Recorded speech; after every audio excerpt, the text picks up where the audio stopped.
بسم اللہ الرحمن الرحیم۔ بسم اللہ الرحمن الرحیم۔ السلام علیکم ورحمۃ اللہ وبرکاتہ۔ عزیز طلبہ، آج الفوز الکبیر فی اصول التفسیر کا سبق نمبر 12 ہے، اور اس سبق کے اندر ہم مشرکین کے عقائد کا بیان پڑھیں گے۔ حضرت شاہ ولی اللہ رحمہ اللہ تعالی نے مشرکین کے عقائد کا ذکر کیا ہے۔ وَقَدْ كَانَتْ عَقِيدَةُ اثبات الثانی سبحانہ وتعالی، یہاں سے اس عبارت سے مشرکین کے عقائد کا بیان شروع ہو رہا ہے، تو ہم آج کے سبق میں اس کی تفصیل اور وضاحت پڑھیں گے۔ عقائدها یعنی مشرکین کے عقائد کیا تھے۔ وَقَدْ كَانَتْ عَقِيدَةُ اثبات الثانی سبحانہ وتعالی وَأَنَّهُ هُوَ خَالِقُ الْأَرْضِ وَالسَّمَاوَاتِ الْعُلَى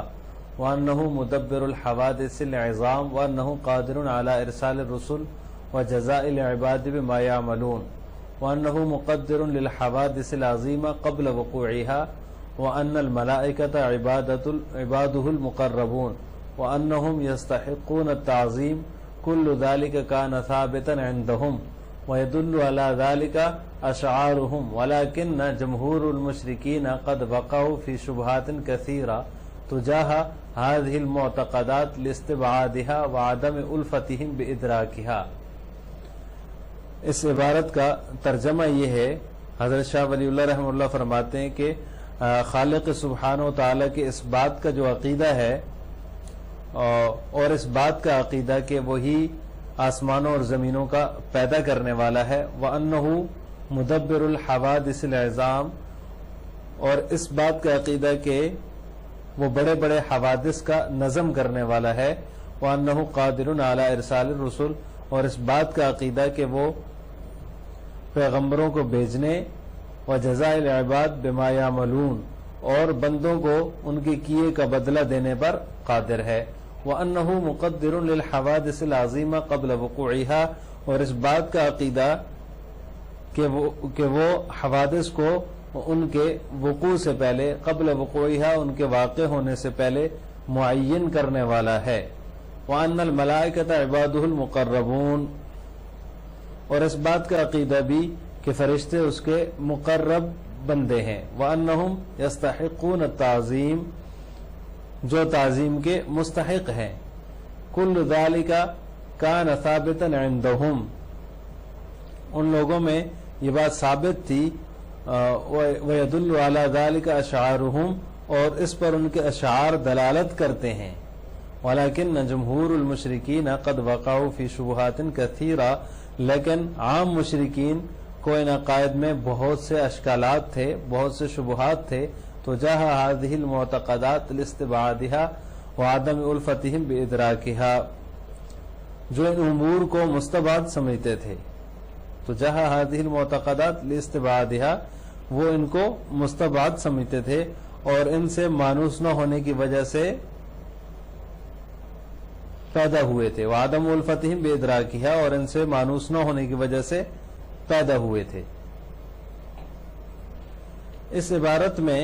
ملت ابراہیمی کے وہ عقائد مذکور ہیں جو مشرکین کے ہاں بھی کسی درجے میں مسلم تھے، لیکن مشرکین جو تھے، عام مشرکین جو تھے، وہ مذہب سے بیزار تھے، اس وجہ سے وہ ان عقائد سے بھی بیگانہ تھے، ان کو ان عقائد کا بھی پتہ نہیں تھا۔ یہ اگر پتہ تھا تو وہ ان کے بارے میں طرح طرح کی شکوک و شبہات کی وجہ سے ان عقائد کو مستبعد سمجھتے تھے، یعنی حوادث کا نظم کرنے والا، پیغمبروں کو بھیجنے والا، جو ہے وہ آسمانوں زمینوں کو پیدا کرنے والا جو ہے وہ اللہ تعالیٰ ہی ہے، اس کو وہ مستبعد سمجھتے تھے، یعنی کہ وہ یہ سمجھتے تھے کہ یہ نہیں کر سکتا، اللہ تعالیٰ کی ذات سے نعوذ باللہ یہ ممکن نہیں ہے، تو وہ بیزاری کی وجہ سے، مذہب بیزاری کی وجہ سے، ان شکوک و شبہات کی وجہ سے وہ اس کو ایسا سمجھتے تھے۔ اس کی مثال ابو سلط بن ربیعہ ثقفی کے وہ اشعار ہیں جو واقع فیل کے بارے میں اس نے کہے تھے، ان اشعار سے اللہ تعالیٰ کی قدرت اور ربوبیت ثابت ہوتی ہے۔ ان میں جو آخری شعر ہے وہ بطور دلیل یہاں پہ ذکر کیا جاتا ہے، اس کا ترجمہ ہے، اس نے کہا تھا اس نے ہاتھیوں کو مغمس میں روک دیا، حتیٰ کہ وہ سرین کے بل ایسے گھسٹنے لگے جیسے ان کے پیر کاٹ دیے گئے ہوں۔ اب اس میں اللہ کے مدبر حوادث ہونے کا واضح اعلان ہے، واضح اعلان ہے، کیونکہ یہ واقع فیل جو ہوا تھا، جو خانہ کعبہ کے اوپر جو ہے وہ ابرہہ کا لشکر آیا تھا حملہ کرنے کے لیے، تو اس کا یہ ذکر کر رہا ہے اپنے شعر میں۔ باقی پہلے کے اشعار بھی ہیں، لیکن چونکہ وقت کم ہے تو اس لیے صرف آخری اشعار بطور دلیل کے میں نے یہاں پہ ذکر کیا ہے کہ مغمس کے مقام پر جو ہے وہ ہاتھیوں کو روک دیا۔ کس نے؟ اللہ تعالیٰ نے روک دی، یہاں تک کہ وہ سرین کے بل ایسے گھسٹنے لگے جیسے ان کے پیر کاٹ دیے گئے ہوں، وہ اپنے پاؤں پر واپس بھاگنے لگے۔ تو اس میں اللہ تعالیٰ کے مدبر حوادث ہونے کا واضح اعلان ہے، اس طرح کے کہ اللہ تعالیٰ نے ان کو وہاں روکا، اللہ تعالیٰ نے ان کو روکا، اور اللہ تعالیٰ نے ان کو خانہ کعبہ کی طرف بڑھنے سے روکا۔ وہ جو پرندے آئے جن کے پاؤں میں جو ہے وہ کنکریاں تھی، اور وہ کنکریاں پھینکتے جاتے تھے، اور وہ ہاتھی بھی مر رہے تھے، جو ہے نا بگدڑ مچ گئی، اور وہ پورا کا پورا قافلہ جو تھا، پورا لشکر جو ہے تتر بتر ہو گیا۔ تو یہ ایک حادثہ تھا، اور اس کی تدبیر کرنے والی اللہ تعالیٰ کی ذات ہے۔ اب یہ شاعر جو ہے یہ جاہلی شاعر ہے، یہ اس زمانے میں جو ہے یہ جب نبوت کا اعلان بھی آپ صلی اللہ علیہ وسلم نے نہیں کیا، تو اس وقت یہ اللہ تعالیٰ کی کہ مدبر حوادث ہونے کا واضح اعلان کر رہا ہے۔ تو اس سے یہ معلوم ہوتا ہے کہ مشرکین جو ہے وہ ان عقائد کو صحیح سمجھتے تھے جو ملت ابراہیمیہ کے عقائد تھے، یعنی اللہ تعالیٰ ہی مدبر حوادث ہے، کسی بھی حادثے کی تدبیر کرنے والی ذات اللہ تعالیٰ کی ہے۔ تو یہ ملت ابراہیمیہ کا ایک عقیدہ ہے، اس کے وہ بھی قائل تھے، اور ان کے ہاں بھی یہ مسلم تھا۔ اسی طرح جس طرح یہ اشعار سے مدبر حوادث ہونے کا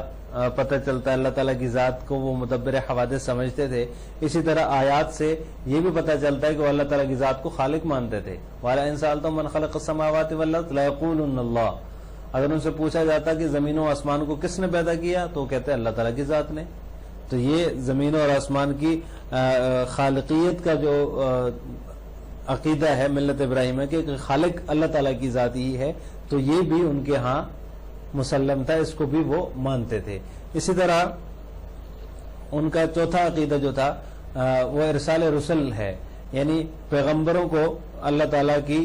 طرف سے بھیجا جاتا ہے، اور اللہ تعالیٰ پیغمبروں کو بھیجنے پر قادر ہے۔ اس کی مثال بھی قرآن کریم میں مذکور ہے، وَإِذَا جَاءَتْهُمْ آيَةٌ قَالُوا لَن نُؤْمِنَ حَتَّىٰ نُؤْتِيَ مِثْلَ مَا أُوتِيَ رُسُلُ اللَّهِ۔ تو یہ آیت اس بات کی مثال ہے کہ وہ اس عقیدے کو بھی سمجھتے تھے، اور ان کے ہاں یہ عقیدہ بھی مسلم تھا کہ اللہ تعالیٰ کی ذات ہی پیغمبروں کو مبعوث فرماتی ہے۔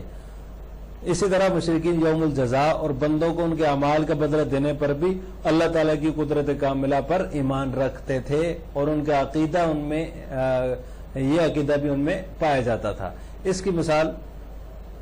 زہیر بن ابی سلمہ جو کہ جاہلی شاعر ہے، وہ یہ کہتا ہے، اس کا ترجمہ شعر کا یہاں مذکور ہے، تم لوگ اپنے دل کے خیالات اور جذبات کو پوشیدہ رکھنے کے لیے اللہ سے ہرگز نہ چھپاؤ، جو چیز بھی چھپائی جاتی ہے اللہ اسے جانتا ہے۔ اب دیکھیں، اب اس میں خیالات اور جذبات جو ہے وہ جو بندے کے دل میں آتے ہیں، اور اگر وہ برے خیالات ہوں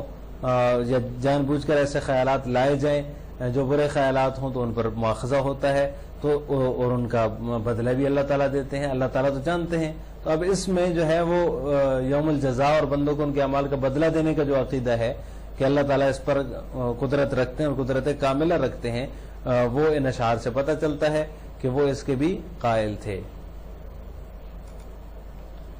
آج کے سبق کا خلاصہ یہ ہوا کہ ہم نے الفصل الاول کے تحت جو عبارت ہے وَكَانَتْ عَقِيدَةُ اثبات الثانی سبحانہ وتعالی، اس کے تحت مشرکین کے جو عقائد کا بیان حضرت شاہ ولی اللہ رحمہ اللہ تعالی نے کیا ہے، ان عقائد کا بیان مثالوں کے ساتھ ہم نے پڑھا ہے آج کے سبق میں۔ آخر میں آپ سے دو سوال ہیں۔ پہلا سوال یہ ہے کہ مشرکین یوم الجزاء پر ایمان رکھتے تھے یا نہیں، اس کا جواب آپ نے کمنٹ باکس میں دینا ہے۔ اور دوسرا سوال ہے، کیا مشرکین اللہ تعالیٰ کی ذات کو خالق سمجھتے تھے، یعنی پیدا کرنے والا؟ خالق کا معنی پیدا کرنے والا، چاہے وہ زمین و آسمان کو پیدا کرنے والا ہو یا دیگر مخلوقات کو پیدا کرنے والا ہو۔ تو کیا مشرکین جو ہیں وہ اللہ تعالیٰ کی ذات کو خالق سمجھتے تھے، مانتے تھے یا نہیں، اس کا جواب بھی آپ نے کمنٹ باکس میں دینا ہے۔ السلام علیکم ورحمۃ اللہ وبرکاتہ.